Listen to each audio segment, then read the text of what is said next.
রাত 12টা পার হয়ে গেছে এখন, 31st নাইট আজকে। বাহিরে প্রচুর আতশবাজির শব্দ, আতশবাজির শব্দে রাস্তার কুকুরগুলো ঘেউ ঘেউ শব্দ করতেছে। বিজাতীয় সংস্কৃতি যখন কোনো ভালো সংস্কৃতির মধ্যে ঢুকে পড়ে তখন এই অবস্থা হয়। কি দরকার আছে ভাই আতশবাজি পুরানোর? কি দরকার আছে? পটকা বাজি ফোটানোর কি দরকার আছে? কোনো দরকার আছে? রাত 12টা পার হয়ে গেছে। এখন সবার উচিত বিগত বছরগুলো যে পার হয়ে গেল, বিগত বছরটা পার হয়ে গেল, তার সেটা মনে করা যে কি কি ভুল করা হয়েছে ওই বছরগুলোতে, এবং পরবর্তী বছরগুলোতে সেই ভুলগুলো শুধরে এখন কি করা উচিত।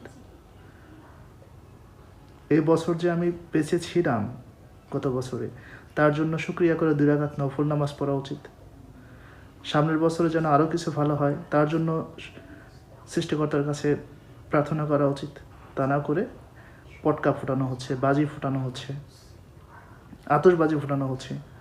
কিছু কিছু জায়গায় তো এই উন্মাদনা কি আমাদের সংস্কৃতি?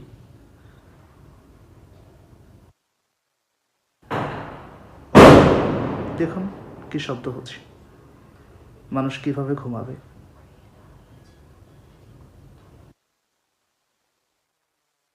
বয়স্ক মানুষগুলো যেগুলো আছে তারা কিভাবে ঘুমাবে? এ হচ্ছে আমাদের অবস্থা। আমরা যদি এসব জিনিস থেকে সরে না আসি, এই বিজাতীয় সংস্কৃতিগুলো যেগুলো আমাদের সংস্কৃতির মধ্যে ঢুকে গেছে সেগুলো যদি আমরা বাদ না দিই, তাহলে আমরা, এটা তো ধর্মীয় দিক থেকেও মূল্যায়িত হয় না। ধর্ম আমাদের কী শিখায়? ধর্ম আমাদের পরিমিতি বোধ শিখায়, ধর্ম আমাদের অপচয় রোধ করা শিখায়। অথচ আজ সবাই পটকা কিনে, বাজি কিনে, আতশবাজি কিনে ফুটোচ্ছে। কোনো দরকার আছে? নতুন বছর আসতেছে, সেখানে সৃষ্টিকর্তার কাছে দোয়া চাও, প্রার্থনা করো যেন নতুন বছরটা ভালো যায়। এতটুকুই তো, কোনো কিছু।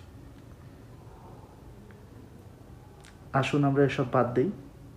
এসব বাদ দিয়ে আমরা আমাদের সৃষ্টিকর্তার কাছে প্রার্থনা করি যেন নতুন বছরটা আমাদের জন্য ভালো কাটে।